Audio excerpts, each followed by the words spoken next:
previously on GEARZ. Afternoon, and that is the one and only Mr. Wildlife of Africa and South Africa, Graham Wallington. Hey, Graham. Really well in yourself, Sasha. Oh, I'm top class, man. Thanks so much. I know it was very, very short notice, but it's great to chat to you. You know what? I think there's quite a few people who aren't really sure, or maybe they do know about you. But let's go back a few years. I mean, your love of wildlife and your sort of merging nature with technology. Yeah, in 1998 we started a company called Africam.com, which really allowed people all over the world to have the opportunity to come and look at some of our waterholes and other content that we have here in South Africa of a wildlife nature. It took off, as many of your listeners will know, and became quite a large website in terms of traffic. We kind of went on from there to do all sorts of wildlife webcams around the world, from polar bears in the Arctic Circle to golden lion tamarins in the Brazilian rainforest and sharks underwater in the Bahamas, and then game drives in South Africa. And I think I've just probably, we're just thinking about it, I think I'm almost at 92 webcams around the world over the last 14 years. So it's been a pretty exciting run. It's been mind-boggling. But I mean, how did you sit there and say, okay, well, I want to now go and put a camera in the wild, in a game reserve, for example, and hopefully people are going to come and watch and see, maybe just track to see if there anything actually happens. Well, it started off as design for companies back in 1997, and it was pretty tough then. People would tell me, "Look, why do I need a website? I've already got a fax machine." And I was doing these websites for people, and I thought to myself, I really want to create something, that is, my own site or our own site that'll go to the world. And thought, well, what have we got here in South Africa that the world's interested in? And for about 15 minutes, I thought, well, I could do something with gold. And then I thought, gold over the internet's probably, not going to happen until we get a lot more bandwidth. Maybe. So then I said, okay, well, what else have we got? And the obvious thing was wildlife. And at that point, there was something called the Amazing Fish Cam, which was somebody had put a webcam on a fish cam in the United States, and it had become very popular on a fish tank. Okay. And I thought, well, geez, we can do better than a fish tank. And we went and put a camera on a waterhole, not really thinking it would, catch on anywhere near the level that it did.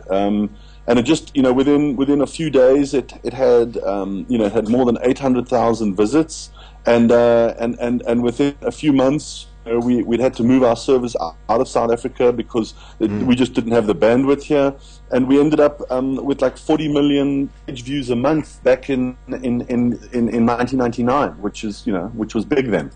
I'm astonished by those numbers, because if you go back to 1999, I think we were all running 14.4 modems or 28.8s or whatever. So it was just an obvious step that you most probably also pushed the likes of internet service providers and the likes of Telkom to sit there and say, hey guys, we're going to have to up our game a little.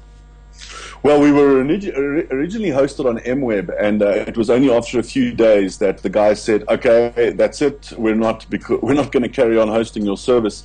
The amount of traffic that's going out, it's just more than we can handle. And so we were forced to move to San Francisco onto a server there, and then we were one of the very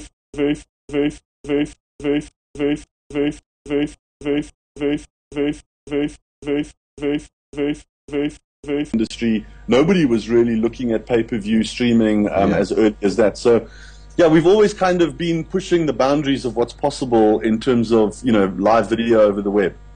Incredible. And now you Wild Earth, which is you've moved away from the Africam and Wild Earth.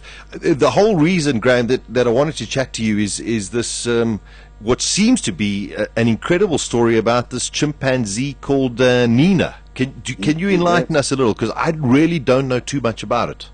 Okay, so Nina is a very, very interesting case. She is a 9-year-old, obviously female chimpanzee, who was rescued from the South Sudan Essentially, she's what's called a bushmeat orphan, which means that her mother and family were killed for bushmeat, probably in the Democratic Republic of Congo, and she was then kept by the poachers and eventually sold on.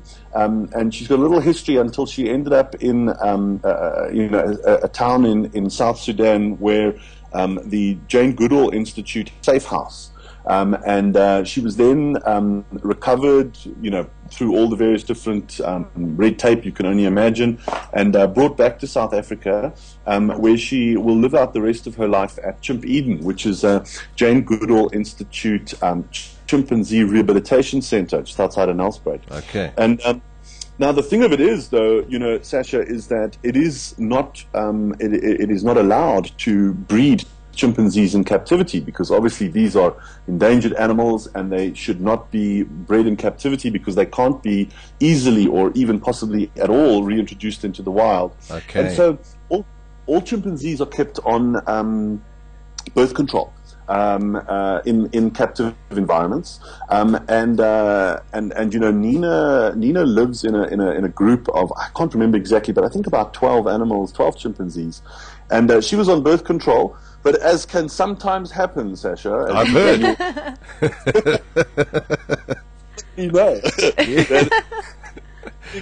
The unforeseen things can occur, and in Nina's case, it happened, and so she's due to give birth. She's actually, we thought she would give birth already, but it could happen at any time. The team at JGI run an incredible facility and really care for these chimpanzees like you can believe, and are looking after her. And we're expecting a little baby chimp pretty soon. All right, so nobody really knows when or how long she's actually been pregnant for, I assume, but anticipating that it's relatively close. I know we think it's pretty close. An ultrasound was done, and the estimated date was late in December. Okay. But this is very few people know. We almost know nothing about chimpanzee pregnancies and so on, because, well, frankly, they don't really occur in captivity, as I said. And in the wild, well, you can't run around with your ultrasound up in the trees and start ultrasounding pregnant chimps. Yeah, exactly. Listen, it's quite a remarkable story, and from what I've gathered, there's a tremendous amount of activity on the website and via the video cam. And I'm sure this is going to make some serious international headlines when it does happen. Absolutely. It seems to be becoming something that a lot of people are really getting into. I haven't checked the recent stats recently, but there are quite a few thousand people that are watching Nina. Most of them are watching from the US. Mm-hmm. You can watch it either by going to wildearth.tv or to ustream.tv. The ustream.tv stream also works on iPads and iPhones, so if you want to watch it on the go, you can. We also have two other cams. Both of them in dens in northern Minnesota on two wild black bears, one called Lily and one called Jewel. Wow. And Lily gave birth to two bear cubs last week, and Jewel is due to give birth next week to cubs as well. Those get huge amounts of coverage each year that we do that. Breaking records in terms of the number of viewers. So right now we've got a pregnant chimpanzee and a pregnant bear and two young bears. So it's baby season out there in the wild. It's happening. Graham, listen, it's great to chat to you, my friend. It's been a long time. Yeah, we'll definitely must get together sometime very soon. Absolutely. Be good to have a milkshake when you got a chance. I look forward to it, my friend. I look forward to it. Thanks, Graham. Thanks for your time. Thanks for the short notice. Pleasure, no problem. All right, take care, man. Bye-bye. There we go. So go and check it out. wildearth.tv. You want to go and see some amazing footage. Would you say something like 92 cameras all over the world? I'd love to watch the bears. That must be incredible. Well, go and check it out. wildearth.tv. Incredible stuff. Okay. At the next intersection, turn on GEARZ with Sasha Martinengo. weekdays from 12 to 2 p.m. Central African Time.